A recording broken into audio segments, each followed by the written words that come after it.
everybody fluorescent vests, the whole town fluorescent vests, and chains for your tires in the winter.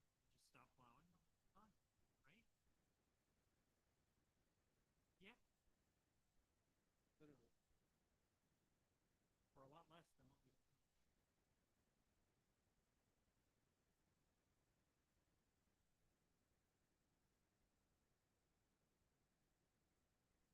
Or Katie and I were talking about today, pave your shoulders. When you go to do the road, pave the shoulders too, and you have not necessarily sidewalk, but you have bike and pedestrian access.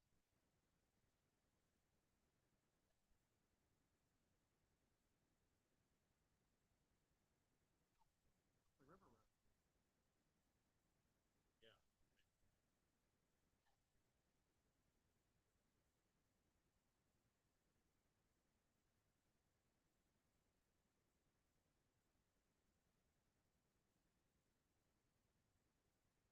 Oh, yeah, no, I know. You realize that after. But thank you for walking. Gotta get my steps. Yeah, I do too.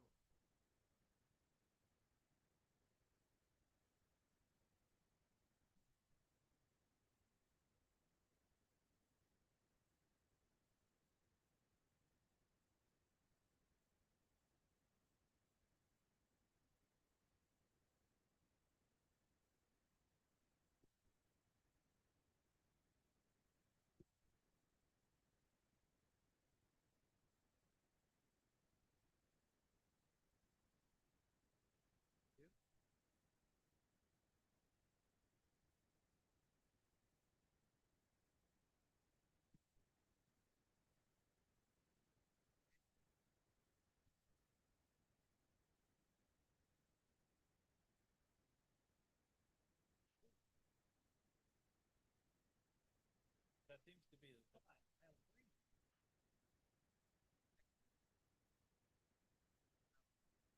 Budget.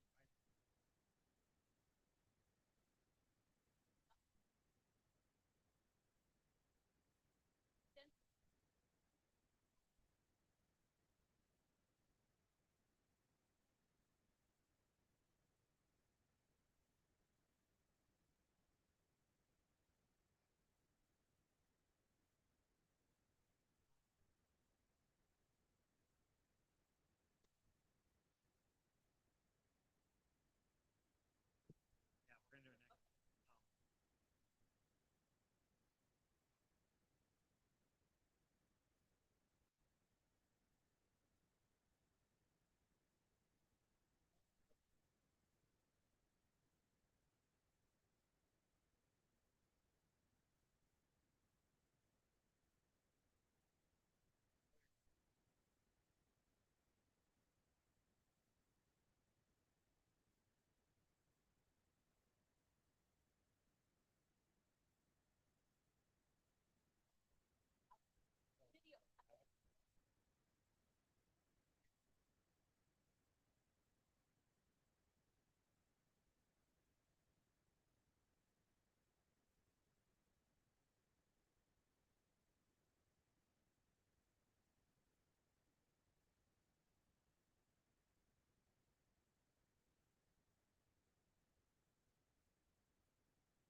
can you imagine there are people who live their lives?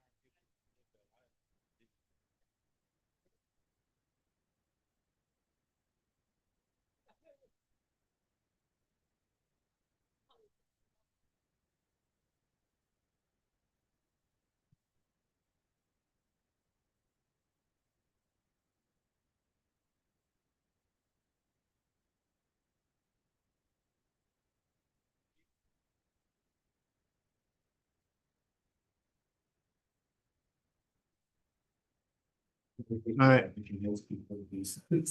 It's 7 p.m. September 8th. This is the Newcastle Select Board meeting.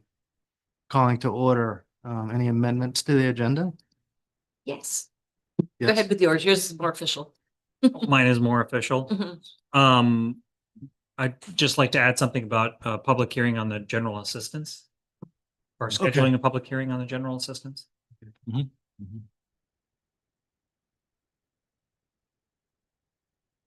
So that would be new business C, is that good? Yep. And I have a new business D if we could. Oh. Just a quick, hopefully quick discussion on some old town property that perhaps needs to be gotten rid of. What is that? Some old town property that we might want to consider getting rid of. So there's old deacon's benches upstairs on the Tanscott. Oh, like, okay, not land property. real- No, not real Yeah, estate, no. okay. Getting excited about that one. Yeah, okay. Yeah, I wouldn't be bringing that one up.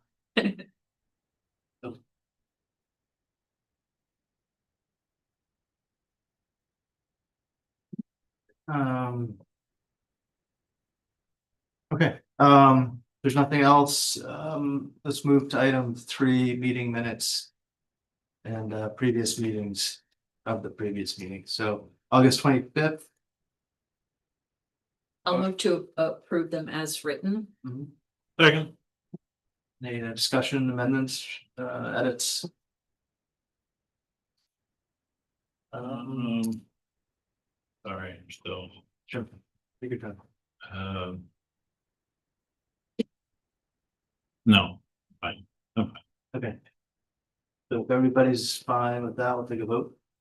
Approve. All those in favor? Yep. 5 in favor, that motion passes. Moving on to public comments, not on the agenda. Anybody here? Thanks. Katie, yeah, come on forward. Katie, can you just state your name and address? So I'm Katie Huntington, I live at 651 River Road down here next to Dodge Point since July 2000.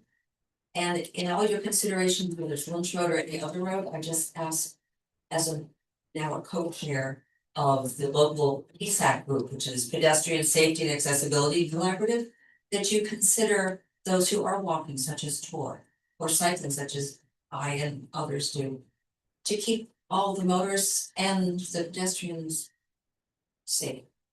And again, as Kevin had mentioned, I think the very simplest plan is to, whenever a road is paved, make sure that you do pave a shoulder as well. There are some really treacherous fall offs from the pavement at a number of points along our way that don't facilitate easy biking. As a biker, the state law states I must ride as far right as is safe. And I do that, but Yeah. It's not very far right, probably. in some spaces it's wonderful, but my husband will ride with me on River Road. We drive down to the Bristol line and head on 130 because it's a wide shoulder, most of the way down to the point.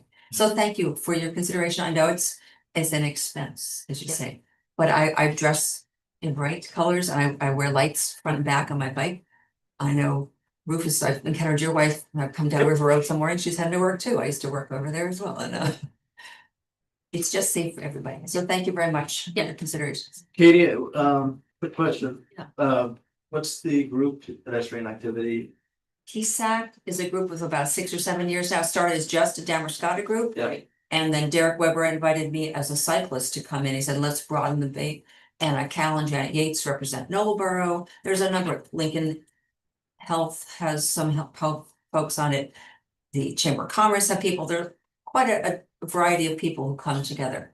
And we're just advocating for safe protocols. I think that's the impetus behind the 131B intersection improvements in the last little bit. They're still ongoing, trying to make crosswalks safer with posts that are in the ADA accessible zone, not close to a drop off where a fellow on our crew is blind since age 16, and he and his wife both navigate all through town from Lewis Point Road and all around. And we're just advocating for all to be safe in our area. No, that's great. Thank you. Roger, is this about is this about pedestrian safety or? Yes. Okay. When you're experiencing a serious drop off on a state road or even on a town roads. When they repave, they're supposed to back up them shoulders so you don't have that steep drop off. And if you have some on the river road, that's a state road. And my suggestion is call the Edgecombe MDOT law and let them know that there's some serious drop offs and they can back up that shoulder and take that steepness away. Thank you, and I do talk with some people and on the active transportation crew up in the state too, because yes, it's certainly not all. They're supposed to do that. Right. And They sometimes, just paved the Sheepskit Road right through Newcastle, and they had backed up all those shoulders. that's much better. So there's no drop offs there now. And they should be maintaining the edges of the roads, so. Thank you for that suggestion. Just a question, Kevin, you might know, or somebody's being a board longer. Well, the state roads, like River Road, well, 130 is though too. Like, how can we push the state to pave the? How did Bristol get and Damascotta get the state to pave the shoulders there? So I would say they would tell us to pound sand if we asked them to. Well, I think that Roger's correct in terms of requesting that additional sand Yeah, get right, filled. I'm talking paving, Paving is a cost. Right. There's a, every inch in depth and Right. every foot extended is a cost. And so it's a conversation with the DOT about when they plan to do the next pave or remit the mill and repave rather than just an overlay. An overlay is a lot less expensive, although it doesn't last as long right? than proper reconstruction of a road. At that time, a reconstruction of the road would be the best time to try to incorporate the additional width being added to it. So it's just it's regular conversations with DOT contacts. It's Yeah. members of the public who continue to advocate for changes. Okay. Is what the political pressure is what's gonna make it happen. Okay. Right now, they just focus on highest traffic, highest volume. So, 130 is a state road, River Road is a state aid road. It's gonna get less of a priority than a Okay. state road. Okay. The numbered ones, 130. And even 235, where I live, or. What's Mills Road 215. up the other way, 215, thank you. All of those are state roads, so they're gonna have a higher priority for the state than River Road or even Sheepshead Road. Okay. But I think your comment, which I'm just realizing, which is nice, when you go down 130, there's Yeah. about 6 feet of paved shoulder on the side, same with. Most of 129. But, Yeah, how did they manage that? all right, that's the question, but. Because it's nice, even the little skirt they put out by driveways or on the way heading down the Mills Road before you head out to go one north. But it's a short piece, and if I go out far to the right there and then suddenly I'm back, that's quirky for somebody behind me saying, oh, what you gonna do next? She just swerved in and we're out, so I try to keep a straight line, yeah. And I actually once had a fellow give not the 3 foot.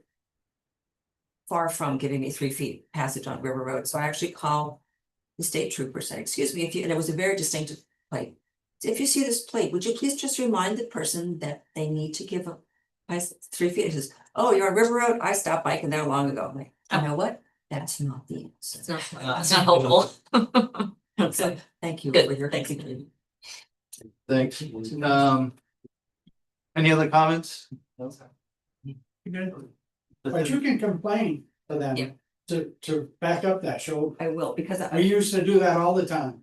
it was better when they first finished it, and then a big truck went off it, and then, boom, suddenly there's an 8-inch drop. It's not good for cars to go off either. Right now. Let alone bicycle, I understand. right? I mean, a steep 6-inch drop off and throw a good sized car in a tizzy, so it's not just bicycle. Yeah, thank you, I'll call. Okay. Thanks. Moving on, item number 5, unfinished business, Lynch Road minor span. Okay, so if you remember, we chose CPM. Tonight, we are discussing how to pay for this. And this is not a item promotion tonight. This is more of a discussion.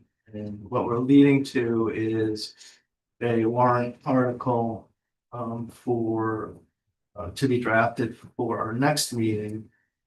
And so it's up to the board tonight to discuss the options. Maybe Kevin can run through some of these figures just to give us sort of sort of an outline of how we got here with these figures, with how to interpret them, and then the 3 options along with his recommendation. So Kevin, do you want to?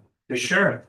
Thanks, Tor. I kind of want to, the way I thought about this was, I have a clear recommendation. But I wanted to sort of back up and say, well, how did I get there? And what is the information that's relevant for you to also come to that suggestion? But thinking about the Mills Bridge replacement, what we've spent to date, I wanted to make sure you had that information, because I don't think I've laid it out the way I did in Exhibit 1, which shows we've done significant amount of work in the design and analysis. So initially, we had the hydrology report. Part of that was paid for with FY 23 operating budget. Part of that was also paid with the fund balance transfer we did in that was 24. Oh my, 23. Sorry, it says 8/7/24. I think that was that when I started. No, I started in 23. So it was August of 23. It wasn't August of 24. In August of 23, you had a special town meeting where you moved 186,000. Most of that was to cover, some of that was to cover this analysis report and discuss the options for you to make decisions on. The other part of that was for all of the emergency work that was done all around town, including to this location, but also up the street at the other culvert and other locations. And sorry, this mostly has been reimbursed to us already. We have been reimbursed for everything, but the first one, the 92,000 is basically, sorry, 75 of that 92,000 has been, no. All of that 92,000 has been reimbursed. Okay, and all of this money has gone into the reserve account? Oh, I'm sorry, let me back. I know, it's got too many numbers. No, the 92,000 for that hydrology report will be reimbursed as part of The whole- this project. Okay, That work was done specifically for this bridge. All of the other work related to the storm has been reimbursed, and that money went into the reserve account. or, The severe storm account for, Okay. ultimately what it paid for is that 90% design for the bridge. okay, So that bridge has now been paid for with the severe storm account that was approved at the FY 25 ATM, which was in June of 24. The design for the bridge. The design for the bridge has Just been. clarifying. Yes, sorry, You design. simply just said that the bridge was paid. The bridge is not. The design for the bridge has been paid for. And as well as the inspector, so the inspector who will be on this project has already been absorbed in that cost. Those expenses have already been covered. I don't think we ended up getting billed for the 35,000. I signed a contract for the 35,000 you see there. But we didn't get billed for it because I don't think they did the work. They ended up billing us 9,500 and we have paid that. So I still need to investigate that, but right now we've got $90,000 sitting in the severe storm account, still available. So what's to come? You know, now we have this CPM constructors for about 1.25. And then I figured about a 15% contingency, which is another 185.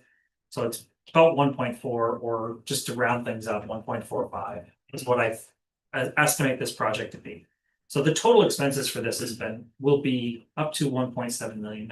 Could come in less if the contractors are able to find savings, if they don't have to drill into too much soil or have to remove too much soil and backfill, or if they hit ledge earlier on, they can tie into that sooner. It's just kind of a what if, but I think that the max amount is that $1.7 million you see there.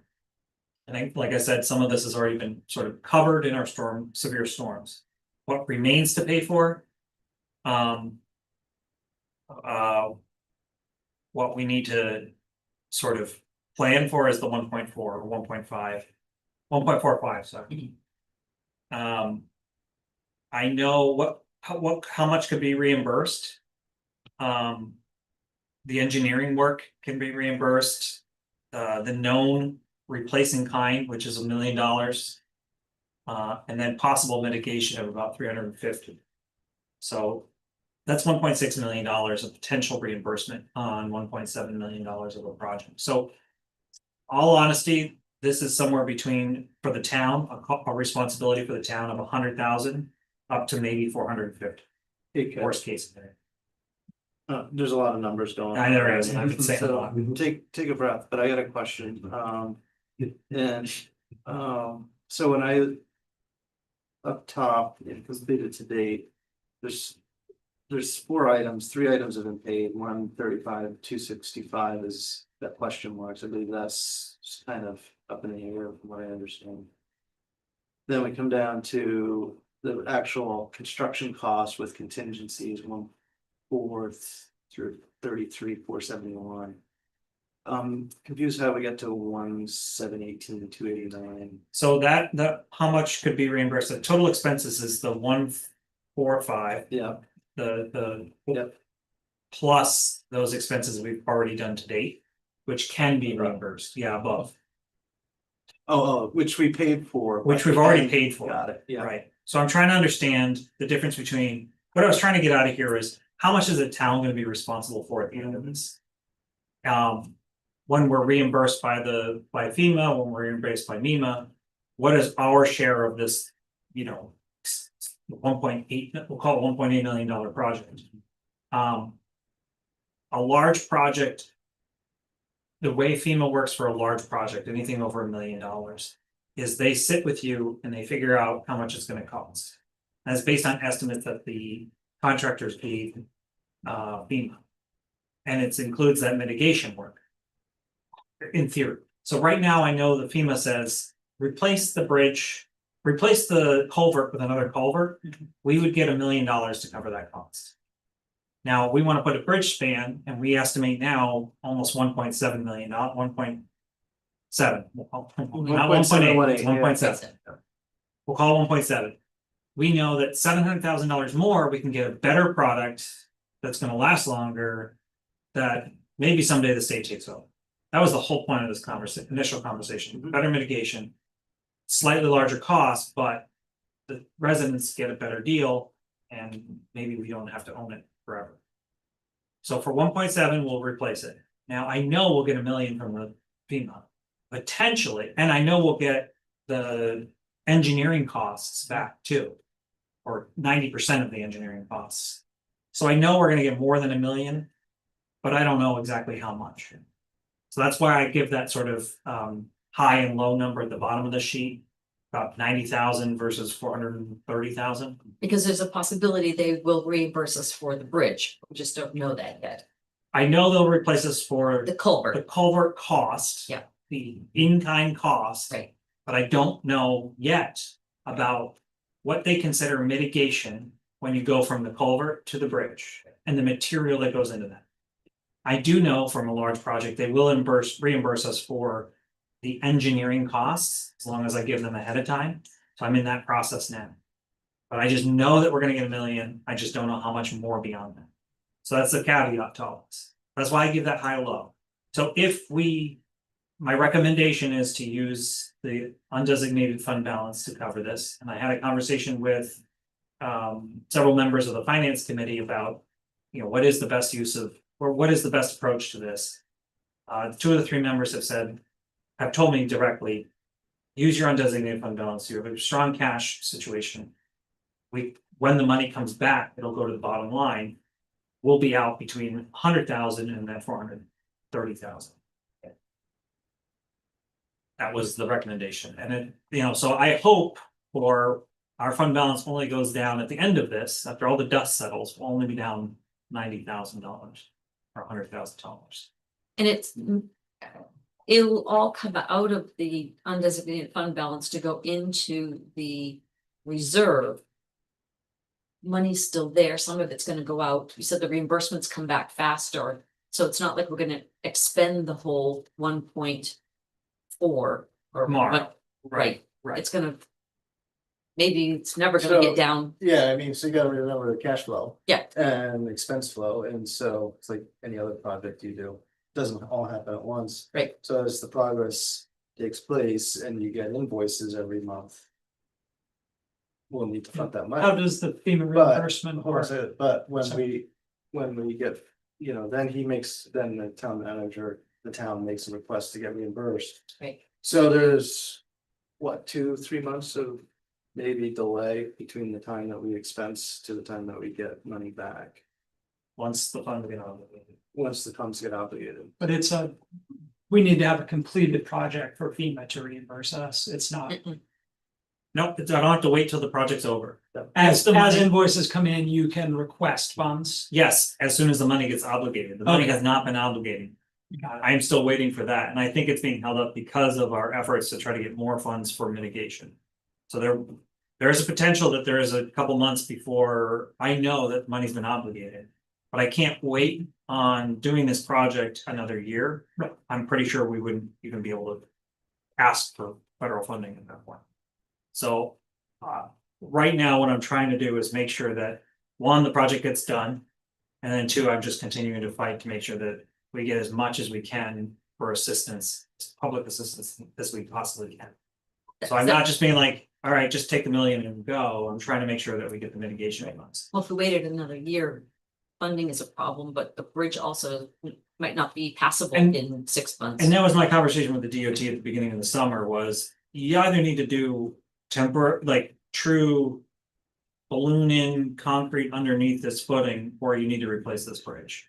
And I didn't necessarily want to come to you and say, let's spend $40,000 to shore this up, when we know that isn't even gonna make it last the next storm that comes through.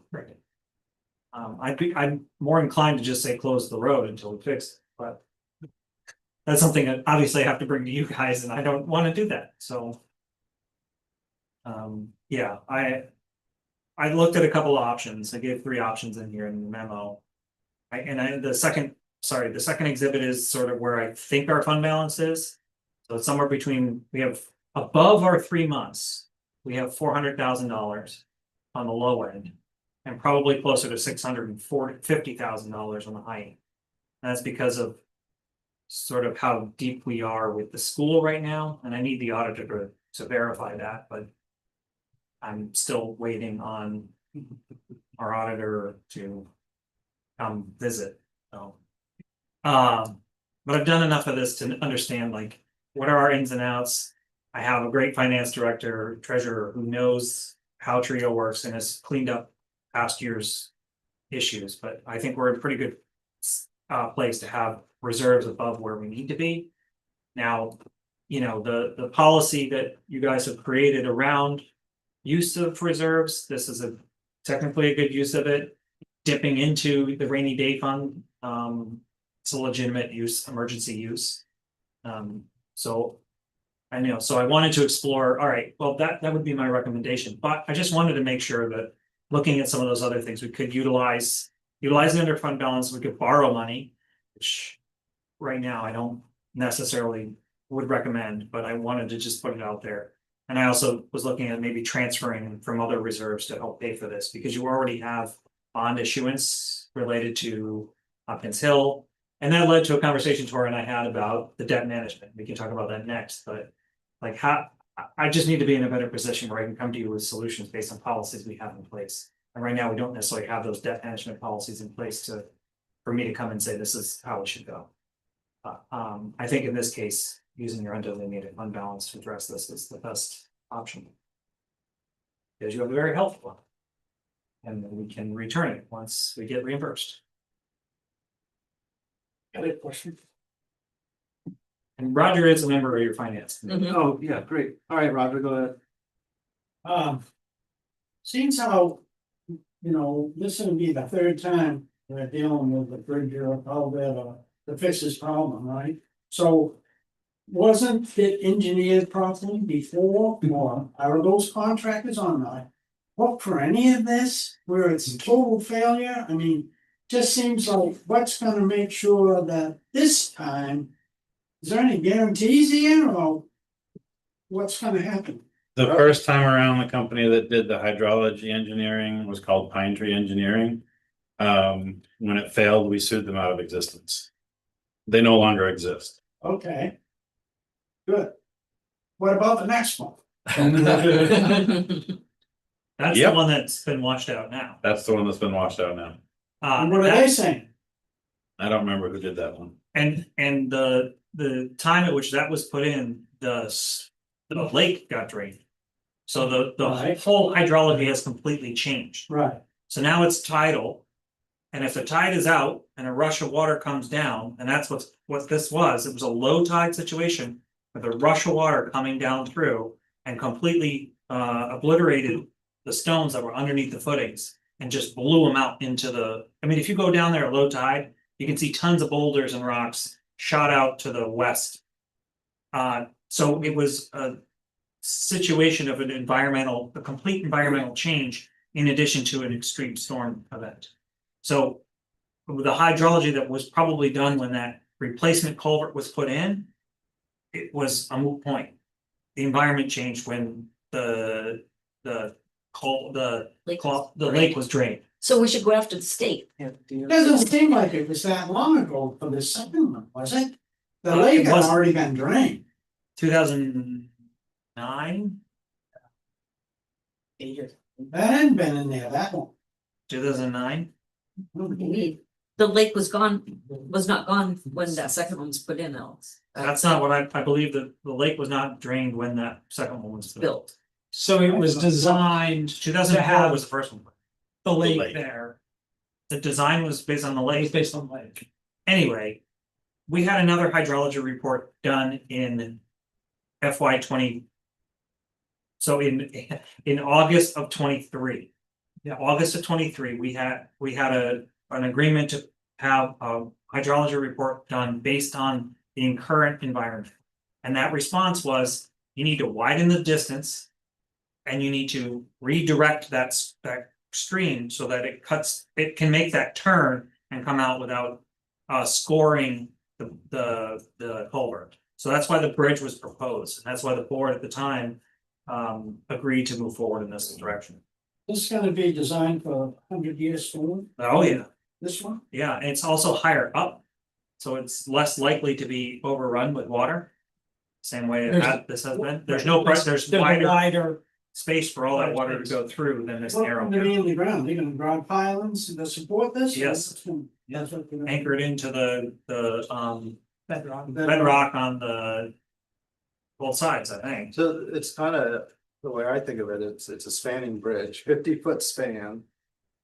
With abutments on both sides. You know, right now what we have is a box culvert.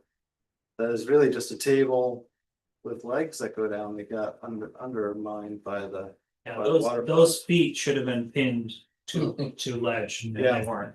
Yeah, So if AI is correct, Sherman Lake drained in 2005. Okay. So the report that was done to determine its replacement after 04 was used even after after the report that was done, hydrology report that was done. Wasn't done again after the draining, because it got knocked out in 04. AI is correct, so AI that's a good statement. right, so let's go back to where we are now. Yeah. We have a bridge design. Supposedly gonna last 100 years or for the 100-year storm. There's no guarantee anything's gonna last anymore though, Roger.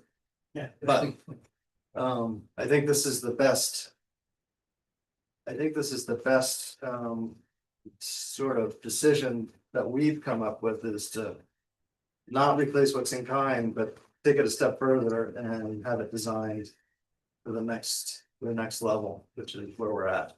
So this latest hydrology report is gonna cover both the conditions, what they are now. Yep. And planning for those severe storms. Right, Yeah, okay. I can happily send you the links to all of the documents. They've been published on our website, so happy to share them with you, Roger. Thank you. Yes, now, You partially answered the question. I'd be interested in the report also. And did they also supply any special data about the soils in the catchment area?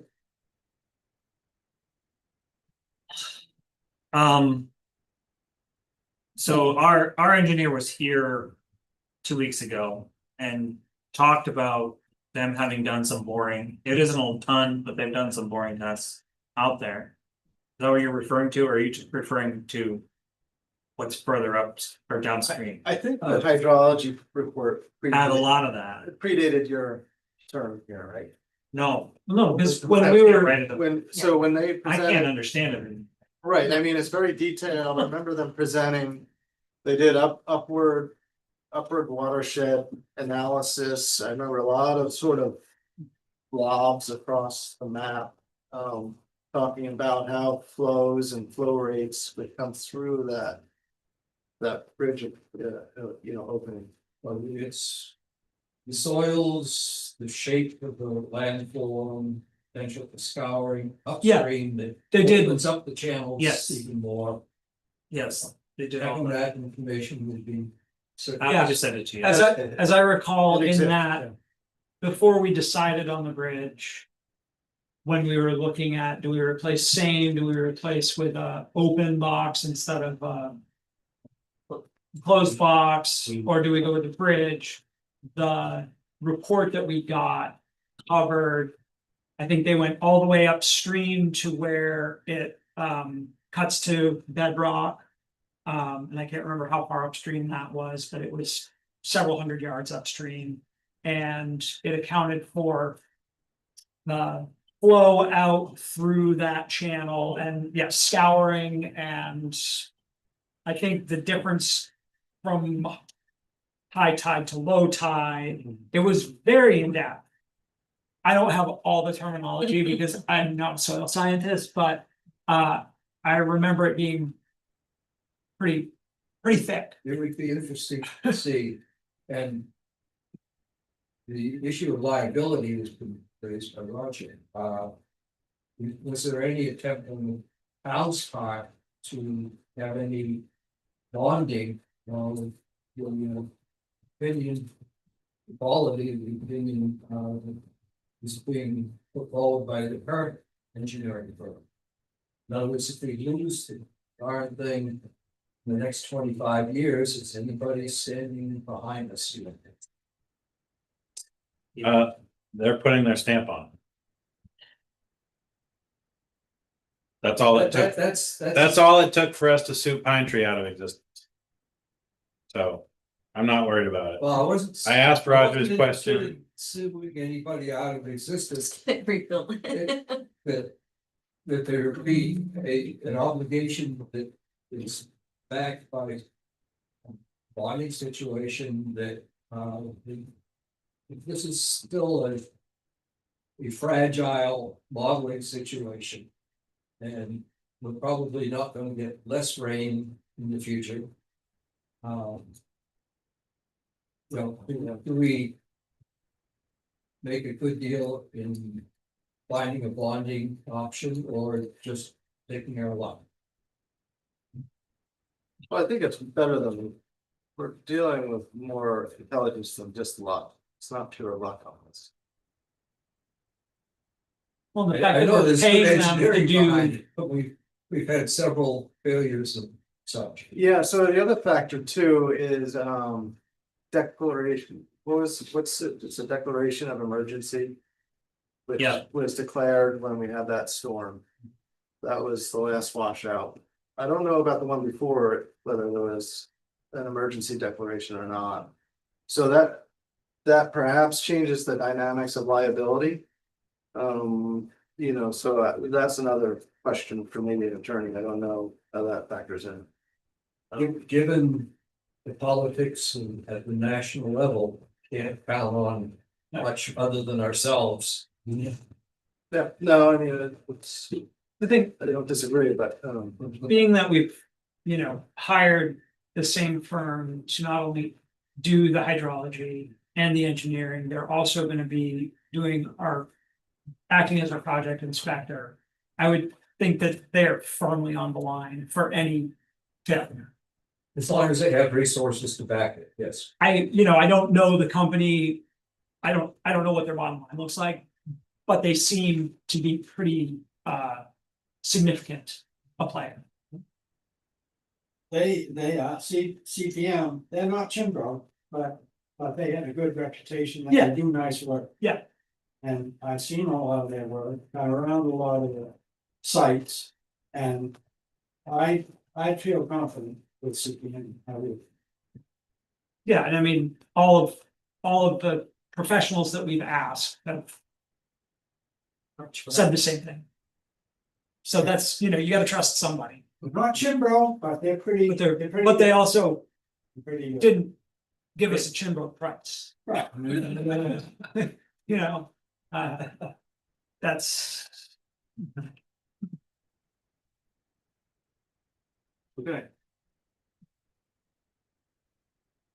So the preliminary report for Lynch Road was presented on the October 23rd, 2023 board meeting. Yep. The report is there, it's 98 pages, sending a link out now. Everyone has it again. Happy reading. yeah, It's a lot. it's there. They go into some detail. And VHB did the 90% design in three months after that. Like we came back and said, yes, let's move forward with the bridge. Yeah. We approved a contract and move forward with the design. That was done in December of 2023. It sat for so long because our expectation was we'd have known what our in-kind and we would have known what our mitigation dollars would have been. But so much has changed at the federal level that I can't wait anymore and I have to move forward, so. Here we are.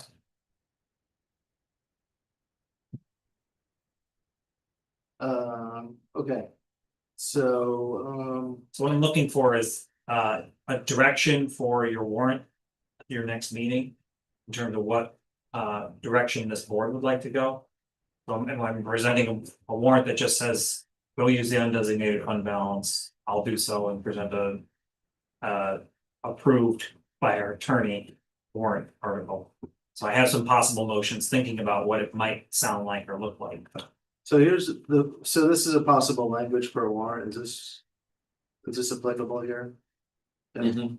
Yeah. So, quote, shall the town authorize a transfer of $1 million from its capital roads reserve, 50,000 from its building reserve, and 350,000 from its undesignated fund balance? Is this for No, that's transfer of funds? that's transferring funds from other reserve accounts. But Excuse me. yeah. So.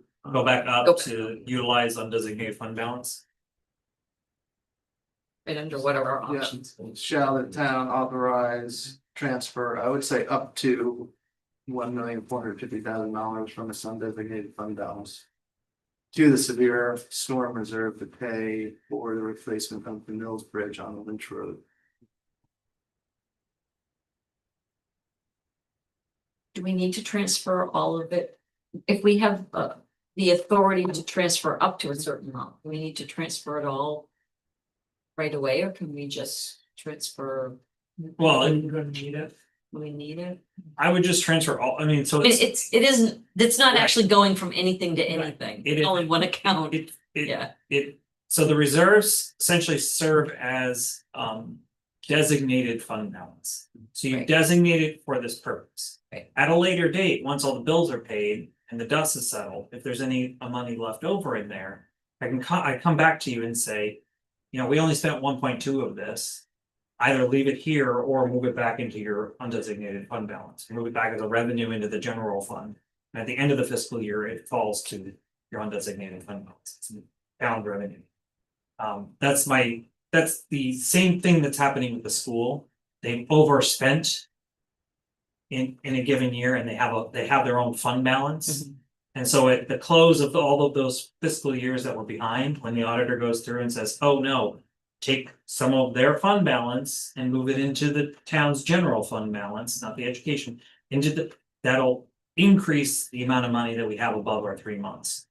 So I don't think there's any value in saying up to, unless, you know, I come back to you in a month after we get this approval. And I say, well, it's only gonna be 1.3, or. I just worry that if we say up to, I'm. Pulling money. It's all on paper, Yeah, no, I mean, it's just cash in our Yeah. savings account. it's not really moving around. I guess my only thought was that your first invoice is for $50,000.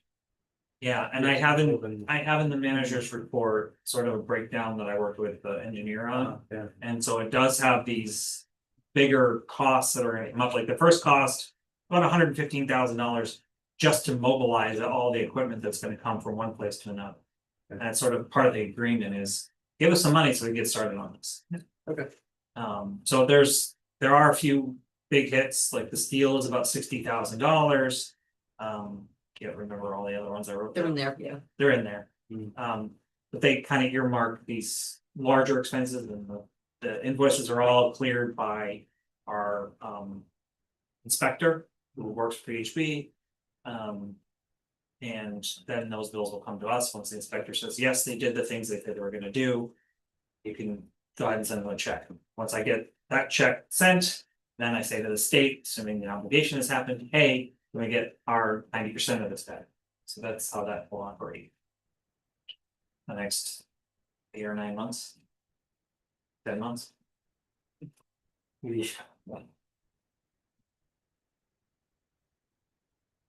Okay.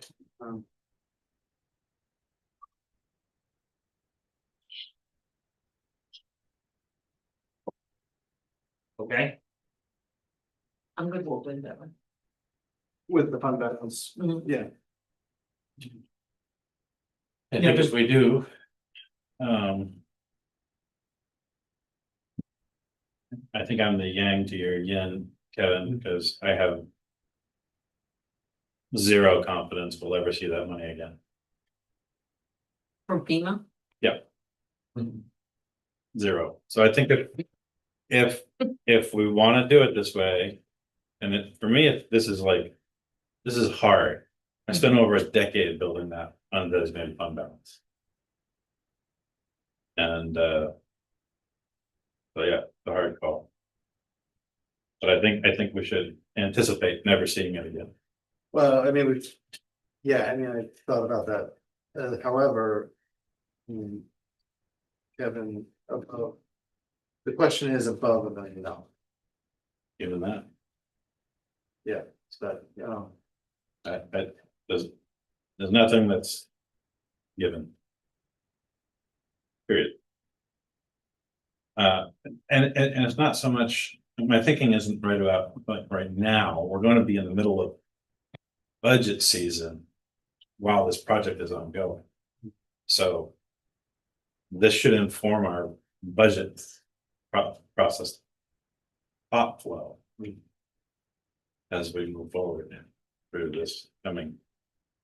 Budget cycle, and we had talked about trying to do, like a 5 to 10-year budget process instead of a single year budget process, which I'm all in favor of, but.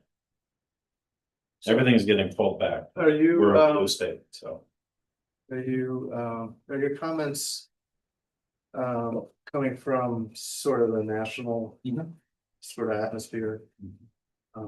things getting cut, pocket, what are those? called? Yeah. Pocket rescissions. Projects clawbacks. that were, Well, approved and funded 5 years ago and. Well, being yanked off I had the this table. concern a few months ago, because, they yanked. FEMA's reimbursements for. Substantial amount of work that was done in North Carolina. Yeah. And then Washington with their disaster, they cut the funding there. Yeah. So, yeah, I don't disagree that it exists, and it is one of those. What ifs, but I also take a little comfort in the town manager's discussions directly with.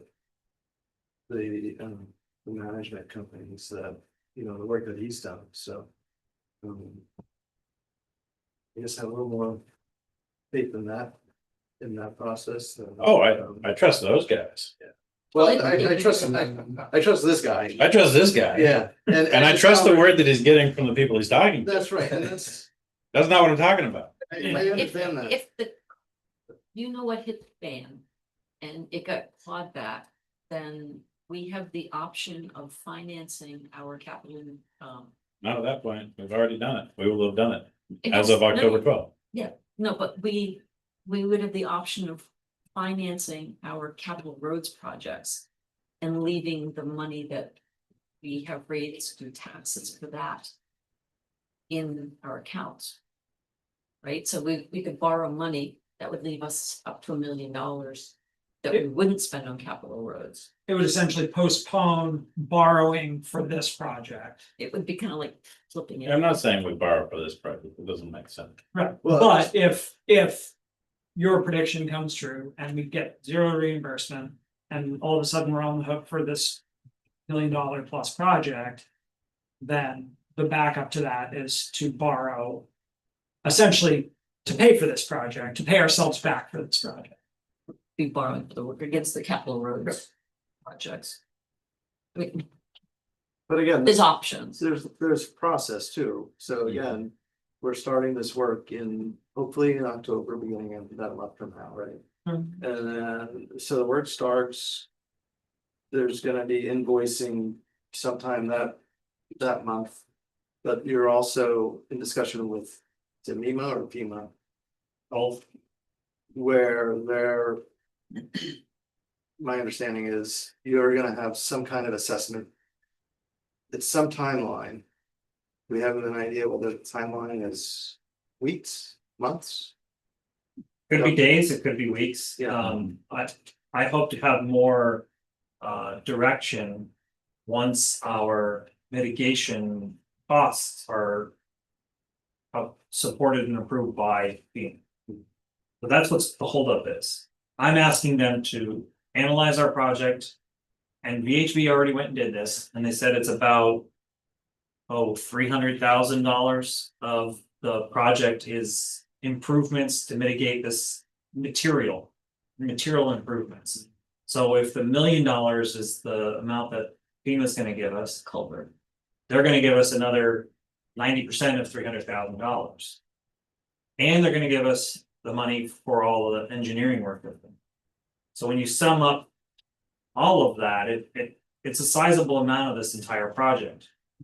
The problem is, I'm just still waiting on the FEMA staff to say, yes, the dollar amount that your engineers came up with is very close to what we have, and therefore you can move forward with this. So that's what's holding this up. If I say, you know what, we're not gonna bother with mitigation, we'll just take the $1 million, I can have that tomorrow. Yeah. Week. Right, I could have that sooner, but I'm holding out because I'm hoping to get more money for the town. They probably have way less staff than they need, so they're having. They do problems. have way less staff, and that's part of the challenge. I am fortunate because of the project manager I work with. He's there and he's not going anywhere. He will be handling this until it's done. But yeah, the challenge is a lot of the other departments within FEMA have been pretty much gutted. Any vacancies they had, they're not filling, and they've found other ways to try to remove some folks, so it's tough. The other thing is to consider is the engineer that we hired, Carl Ayers or VHB, their estimate was higher than the selected contractor. So assuming engineers are all sort of using some kind of data or, you know, historical experience to create their estimates, I think it's good news that the engineer, his estimate was higher than the actual contract really. Yep. Part of that's driven by the different types of programs that are, so when a lot of DOT projects are done, they have to do Buy America, they have to follow these very strict rules about federal reimbursement, federal grant programs. Public assistance is not helpful. So whatever it might cost us to do something. FEMA says, okay, that's how much it is, and you don't have to follow all of those requirements. That's part of the reason why you had some bidders who recognize that and were able to bring the cost down a bit.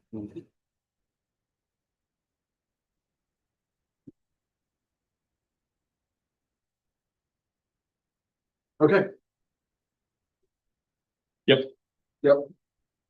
I trust you. It has nothing to do with you, I know, I'm nervous too, but I don't think we're gonna see it again, but we gotta do it anyway, so it is what it is. Whether we get reimbursed or not, it has to Yeah, happen. it's like the question, I asked Roger's question of the guy 2 weeks ago. And after a lot of talking back and forth, the answer was just trust us.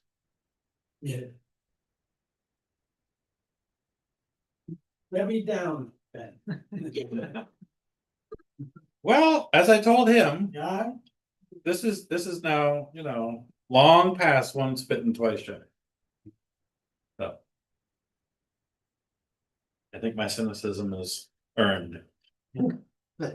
unfortunately. But I so hope it's not warranted in this case, as we all do. You know, we don't have a lot of options. Borrowing money doesn't make any sense. Yeah.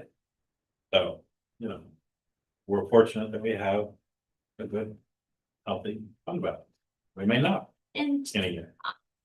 I don't know all the laws of borrowing, but if things went to hell, we could, I guess we could probably borrow money to pay for this project after it started. Yep. 6 So- months from now, we could borrow this money if we had to. So the next, maybe we should get to the, if we're good on this and. Yeah. Maybe we talked about this enough. We've beaten the dead horse. Yeah, yeah, I mean. I'll present a warrant with you. We'll be guys. able to beat it more next Yeah. meeting too. But if we can move on, I think the next item on the agenda will help us with that discussion as well. Okay, so I'm moving on here and we're at new business, item 6, a debt management policy. So if you remember, we talked in July about scheduling a workshop meeting in September to talk about conceptually how the town starts to fold in debt service, debt into their into the into the balance sheet. I think we're at that time, so.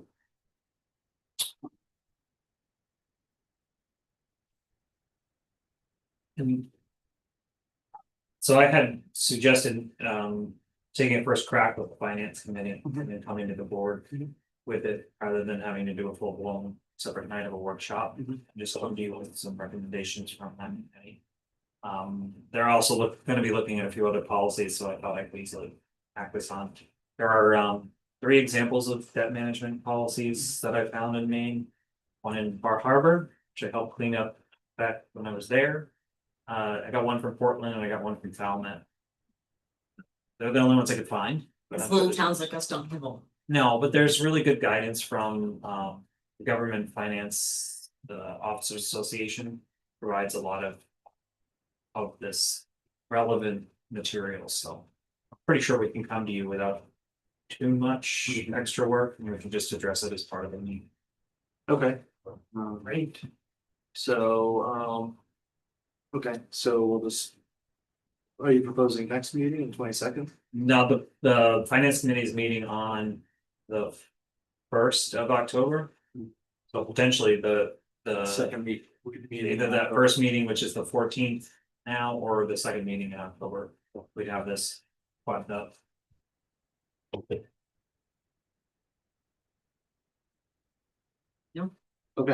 And usually like our finance committee ordinance specifically gives the board the direction to say, go committee, go, you're tasked with this, but I'm pretty confident I can just look at you and say, yeah, you don't have to make a motion for that. We're good. The finance committee will act on this. Good. Alright. So we will wait until October.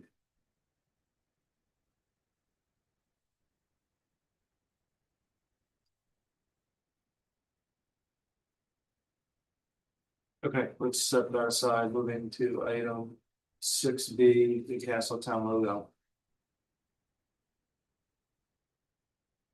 It was fun. Was curious to get you guys' thoughts on some of these and direction you like to go in. I particularly like Ivy's 10-year-old had put together a image of what she thought of the task. Yeah, that's cute. So is this kind of like we're trying to pick one tonight, right? Is that the way? You don't have to. I think it's more of Does anything jump out at us? I like a few of them, but I almost would like to have the town Can we have people vote on what one they like best? Sure. Put, maybe pick the top four or something and put them up. Oh, cause I can't decide, I like a few of them. Yeah, well, Well, what if we put on, what if we had a short list? yeah, that's what I'm saying, maybe we can put four of them out or something.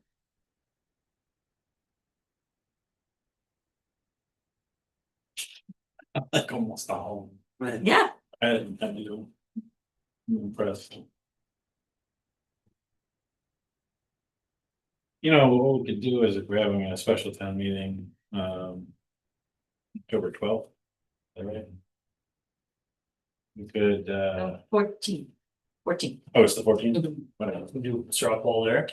We could just print them out, stick them on the wall, and people can just, you know, use little stickers to vote for the one they like, and That's a good idea. then if we're not happy that we haven't collected enough, Because we have 8 people show up at the special. right, then we just keep it going until we feel we've collected enough interest. Yeah, I mean, why could we not limit it to just that meeting? Could we put them up in the town office? Of course we could, It's not yeah. a word, Yeah, with a bunch of stickers. with a bunch of stickers, vote for one you like. Yeah. What do you think about that, Kevin? Sure.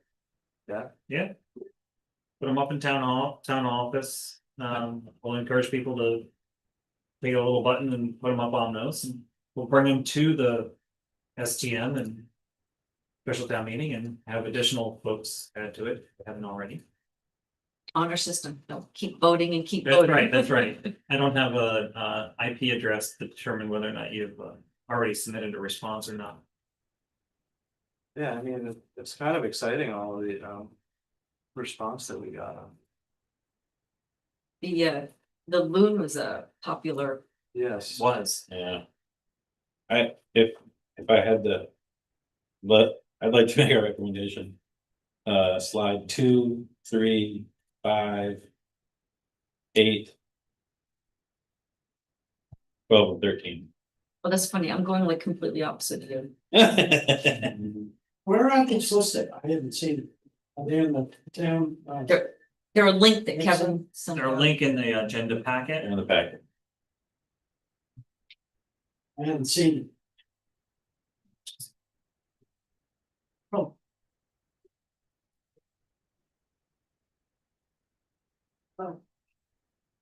Like I would go 3, 7.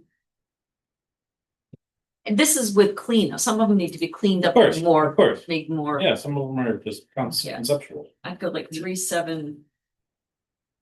10. 11, 13. I picked 5, I'm trying to limit to 4. So, I would comment on, I think the 11's kind of cool, but The color needs to the be bright green would need to be a different. Yes. Or a different. Yeah, I agree, I agree. And I think about reproduction too. Well, that's what I think, like. Artistically, I love number 12, but I think as a logo, It's too much. it's too much. Yep. It's too much, and that's what you find, like, there are a few of them in here where it's just like. It would be, like you say, reproduction wise, it's like, you need, you know, a logo should be very simple. And Yeah. like number what's that, number 8? Oh. You know, is beautiful. It's art, beautiful, yes. But I don't associate that with Newcastle. I agree, and the text really is way too, small. I mean, I think I do have a favorite, actually, But I'll be honest, but I don't feel like I should get to choose. Right, that's why I'm gonna put it out. But Oh, you no, can- I think- you But can tell let's us. choose some to put out You though. can- yeah, What's you your can- favorite? Yeah. What's your Look, favorite? we have the privilege to talk about this. Yeah, I get it. Let's look at it that way. I mean- We're not, In terms of a logo, like something that's simple, and I think that slide number 5 would be my personal favorite. Just because it's like, it incorporates sort of all of the things that we asked for. 7 has the hiker though, it's the same thing with the hiker. 7 has the hiker, oh yeah. I guess it has the red eye, which was what, So does 7. well, no, that's what I'm saying is, Oh, you don't like the red eye? it's a little off-putting, but to be quite honest. Oh, we could get red eye. But they do. it Maybe with red that's, eye. maybe, no, I know they do. When does it close? Or recommendation, so. The logo contest was over. It's been going on for several months, yeah. I've been busy this summer, so I haven't been paying attention. You have an artistic bent. So usually when you ask like a design company or a graphic designer, or even if you use one of the online AI generative platforms to design a logo for you, what they do actually is they design a suite of logos Yeah. to use in different situations for Mhm. exactly that reason. Right. So the logo that you'd put on a prepaid envelope would be different Yes. in the same style, Right. but different than the logo that you'd put on a piece of stationery, and that'd be different than the website, and that would be different than, you know what I mean? Poster or. Exactly, right. And so, you know, when I saw number 3, That's, slide number 3, I was like, Has all yeah, one. genius, right? Cause like that is leaning into that in a really cool way. Plus, the shape is very unique, It is. yeah, which I love. Yeah. But there's no reason that, you know, several of these couldn't be adapted toward that idea. Right. And so where you were saying slide number 12, which is like amazing. right, Um, I actually see that as a quilt. Yeah. Or a or mural, mural, yeah, and would, in a heartbeat, love to have someone to put that up large, you know what I mean? yes. Yeah. Cause it's cool. Yeah, maybe we do that, not as a logo, but yeah, that is a nice piece of artwork.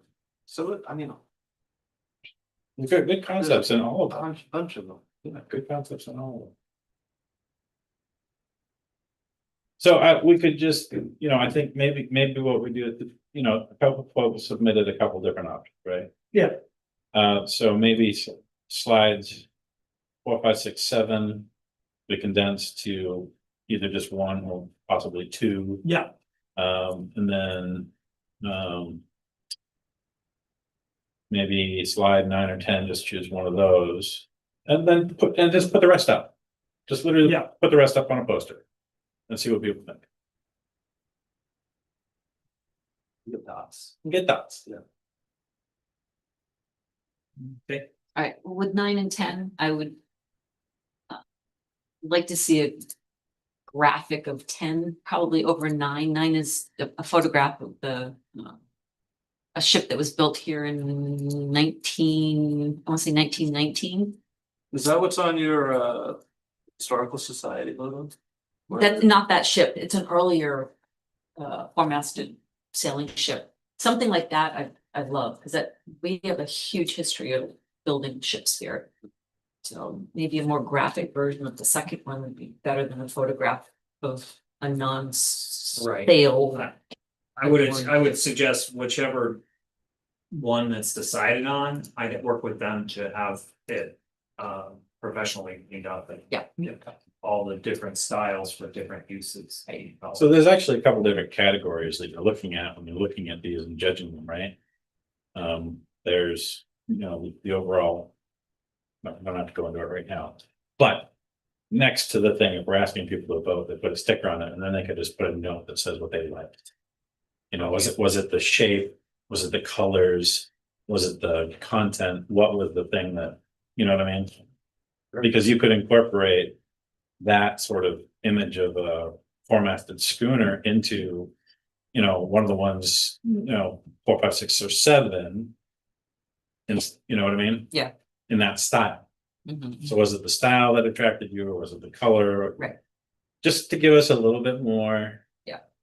Insight. We could just That's pick- what's fun with 11, is it hit most of the stuff. Yeah, that we except the intend. green is just like, you know, Right. smacking you in the face, Yeah. right? I don't think we have to stick. But no, exactly, Yeah. so, and. Like you said, I think you said to her, right, like all the things in the center there. Yeah. Very nice. Yeah, that it kind of covers diagrammatically and very simply. Little icons. Covers it. But then, you know, number 13 was great too. I love everything inside the circle. Mhm. I didn't like the font, Yeah, Right. yeah, the T and you know? the swoopy. And actually, that was the thing about, that didn't hit me on, 3. The font wasn't so bad because it wasn't all capitalized, or the Newcastle wasn't capitalized, Right. small caps, right? Right. But 4, 5, 6, 7, I really don't like the serif Mhm, font. mhm. I like sans serif. I'm just drawn toward it. You know what I mean? So it's like, that's the feedback that I would. Yeah. Is, can we do this? So like, I actually like the font on 11 a little bit more. It's blockier, Town of Newcastle. It's blockier, but it's not serif. That's just me. They're fun. I'm glad we got a decent response on them. All right, Some good so ideas. we'll have about a month of voting. Sure. Does that sound fair? Yep.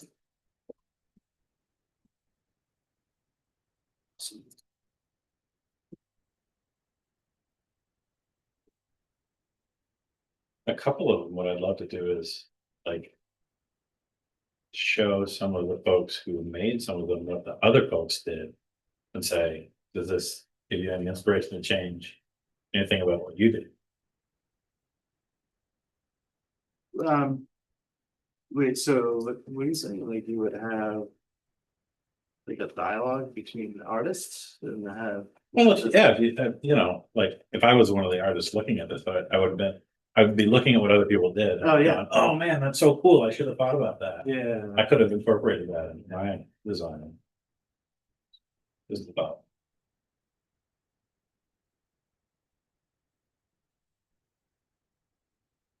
But I like the idea of posting them, having people vote, and then adding comments on why, maybe why they voted for it. Color, context, that, and see where that takes us. I mean, having conversations with the artists about potential modification, we'd like to see. For that. Okay, all right, Excellent. I have some direction, thank you. Cool. Okay, so let's set that aside, without a motion and. 6. New business item C, which is, a hearing for GA. Yep. Kevin, you want to explain? Sure, every year, the town adopts new general assistance appendices that have to be approved that have been approved by the state. The new appendices, if voted through, will begin on October 1st, so given the timing, the request to add this tonight was to ask that you call for a public hearing at your next meeting. At that meeting, under this ordinance, you can both have the public hearing, then come into your meeting and vote on it. Mhm. And then it's in place ahead of the October 1st date. So I'm just looking for a motion to hold a public hearing. so moved. Second, Great, Okay, what was the date? October 20th, or I'm sorry, September 22nd. That's your next meeting. Okay.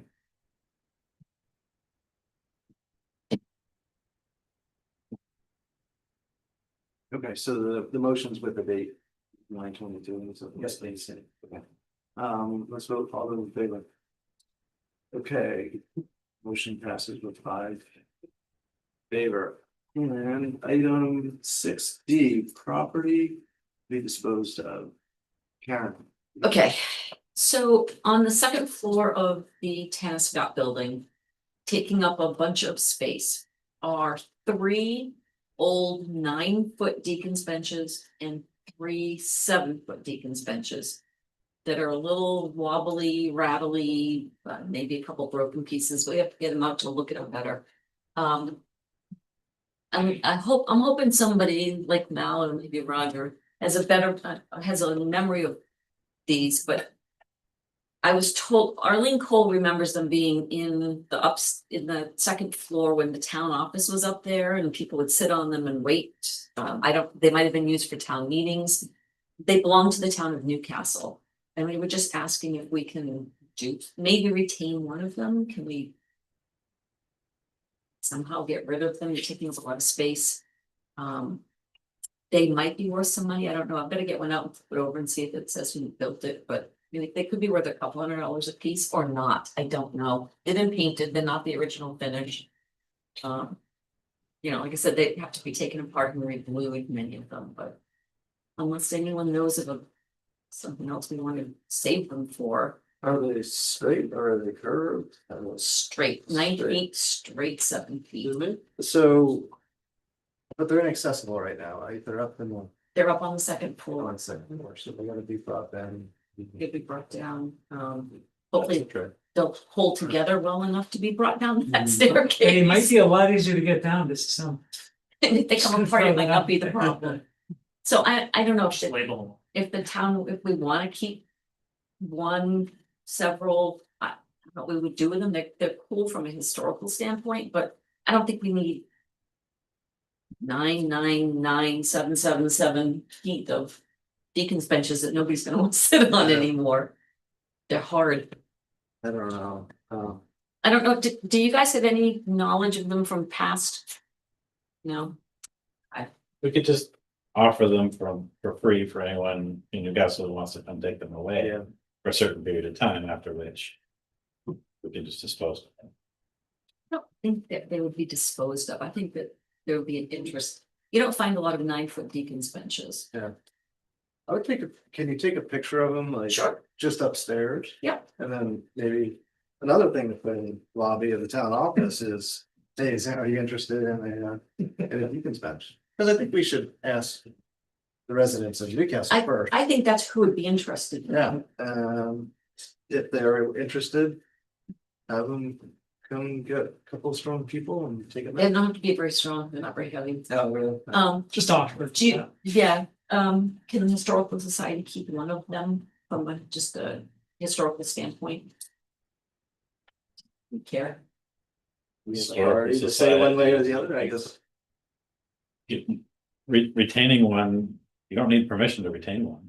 Well, they're not historical societies, They technically belong to the town, yeah, Yeah, so. Except the town. but they have no doesn't value, have these really. things. but everything in the museum belongs to the Historic Society or the? No, the town has stored a lot of stuff. That's a nice way to put it. That's a nice. It's not what the first came to mind, but as Mike and I can both attest to, on the 3rd floor, we have so much antique stuff from civil defense. Including gas masks and big barrels with stuff that you would need if there was a nuclear explosion. Yeah, so this is, Yeah. so this is owned by the town? This is town stuff, stretchers, wooden, heavy canvas, wooden stretchers. I think yeah. I think if the Historical Society is willing to manage, getting people access who potentially want to take away any number of them, That kind of stuff. you're allowed to retain as many as you want, right? I mean, we don't have to. I don't think the federal government wants that back. Probably. I don't know. That might be. How So, far back are they gonna there's fly? There's some stuff that we may be required to keep up there. There are some very old record books that belonged to the town. Yeah, That will be kept. I mean, either the town keeps them or the historical society will keep them, but there's stuff up there that. I don't even want to tell you some of the stuff that's up there. It's just gross and we need to get rid of it. Yep. The mice have had a field day anyway with Yeah. some of it, so.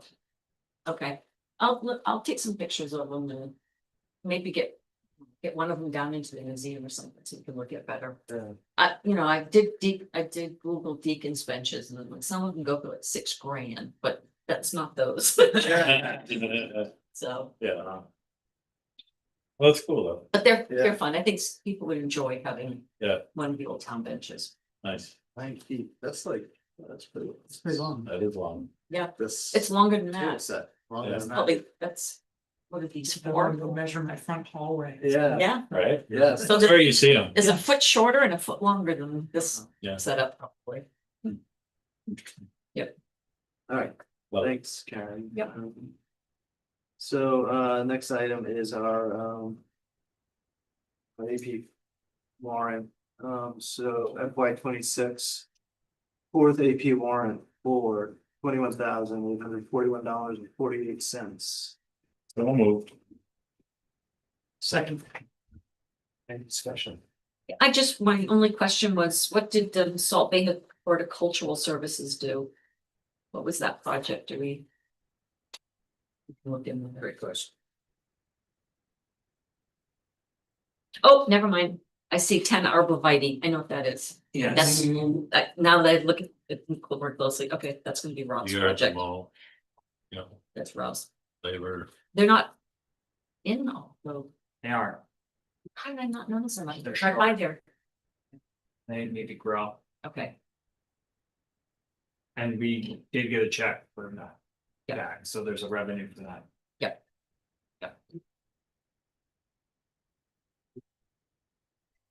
Okay, there's no other discussion, all those in favor? Passes with 5 in favor, so. Do you want to pass that around so we can? Yep. Sign it? Soon Talking we- about this. What's that? That's okay, I'll send this around separately. Okay, town manager report, item 8. Um. Thank you for that amendment to the agenda. The Lincoln County Budget Advisory Committee, I received a letter on behalf of the board. From the Lincoln County Commissioners and sent that to you previously, and it's in the manager report. They're looking to choose one municipal officer from each of their 3 districts. We're in District 3, Newcastle is, with another 6 other towns. They're holding a caucus on Thursday, September 11th at 3 p.m. They're requesting presence from all select board members from 7 towns represented in this district to help choose who will serve on this 3-year term. If anyone from this board is willing or interested in serving, but is unable to attend the caucus, the select board can nominate with this form that was submitted as well. And I would submit that back to Lincoln County. Is there any interest from Newcastle select board members to serve on the Budget Advisory Committee for Lincoln County? do we know what it entails? I have No no idea. Yeah, meetings, Yeah, more meetings. The letter doesn't specify what the time commitment is for it. But given that this is at 3 o'clock, I know the Lincoln County commissioners meet during the day. This is probably an afternoon time commitment. Then by officer.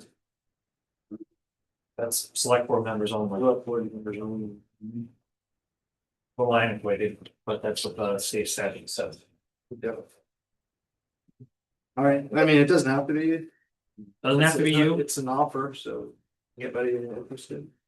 who else is in our district? Do we know that? Towns of Ulna, Damascata, Dresden, Jefferson, Newcastle, Somerville, and Wakefield. Have the tally sheet here for. Visuals. Currently, the current member is Brent Hollowell from Wakefield. The current member serving on it.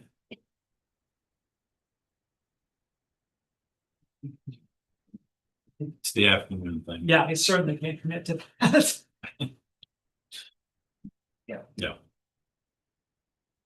It's fair. It's just, it's something I was asked to present to you. Yeah, so. yeah. Okay. Lincoln Action, or the Community Action Grant, so we submitted our Leaf the Lights On, vegetative management for more resilient grid. Application for that grant submitted on August 29th. While CMP is focused mostly on limb and tree clearing near 3-phase power lines, and those networks that impact the greatest number of customers, we're looking to utilize this grant.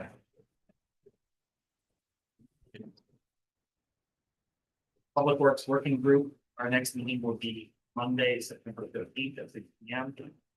This building. And also check out a dedicated page link there on the Damascata website with links to the agendas, minutes, recordings, and other related documents. The MMA annual convention, this year's convention is in Bangor on October 8th and 9th. Any select board members are interested in attending one or both of the days, please let me know, we'll just say no. I provided sort of a line item for a bunch of information about the Lynch Road minor span. I fielded a question over the weekend about what would be the timeline of payments, so this helps sort of earmark some of those. And the big ones, mobilization, about $115,000, removal of existing structure, 50, cofferdams are 100, concrete abutments are estimated to be 250,000, sorry, 275. Losing it, 275,000 for plus rebar, and then structural steel roughly 50,000 or 60,000. And then I had received a letter from Chris Doherty, which I shared with you, and provided this explanation about post office mailbox are not the responsibility of the town, but if this board wants to direct staff to have us address his mailbox concern, I'm willing to accept that. But its general policy is not to address it this way. Do we have any idea what that would cost from? Probably a few $100, a few hours of contractor labor plus the material to. And he gave the culvert to him already. Said hire someone to come bury this in the ditch we just. So. I mean, another option would be. Extend the arm of the mailbox post so that the mailbox sits across the. Well, it just needs to get closer. So I talked to Chris first several times about this. And I've gone out twice, I think, to look at it. Jeez. Haven't used once about this. But, yeah, I mean, we don't wanna be in the policy of dealing with mailboxes. It's not something that we're responsible to do. But I think the thing to consider here is the work that was done on Station Road. The mailbox was moved by the contractor into a different location. So the contractor took the initiative to move it, but they didn't put it in a place that was accessible. So it's kind of like, And there is no yeah, place to put it to make it accessible without I think it's either a the culvert. putting the culvert in, right? It's either a culvert. I don't think culvert's the best option. But then you have a ditch there. Because then you're gonna have to try to put it on top of the culvert, I would assume. Well, no, Then how's that? No, the beside the culvert, so that the postal carrier can drive where the. It's about. Oh, drive. But where the that's culvert gonna is. restrict the Okay. ditch and Yeah. make it Yeah. hard to clean. So I think the answer is to. My thought is to extend, make the boom of the mailbox going further, probably by 2-3 feet. That would solve the issue. But the question is that something I hire someone to go do? And the town pays for it, or is that something I just encourage Chris to do, or encourage a contractor to go talk to Chris? The slippery. And that's Yeah. why I have not done, that's why I've not done anything. When we extend this courtesy to one resident, everyone that has their mailbox fall over for any reason. I agree with that, Ben. The only thing, like I said, the only gray area is the contractor. Kind of did the work, but they didn't do it correctly. Well, then should it be on the contractor? That's- Well, the mailbox had to move in order to make the ditch. So the mailbox was where the ditch was created. Inside of the. And the way to move it onto the road would have put it right at In a the- turn. yeah. And in the right of way, it would have been knocked over as soon as next summer. So there is no good place to put it. There is no good place to, other than moving it to another location. I think what should have happened is contractor should have said to the owner. This This- mailbox is not gonna work here anymore, because this problem, right? You find a different location, or it's on our policy to. Move, we're here to fix the road, not to figure out where people's mailboxes. Right. Right.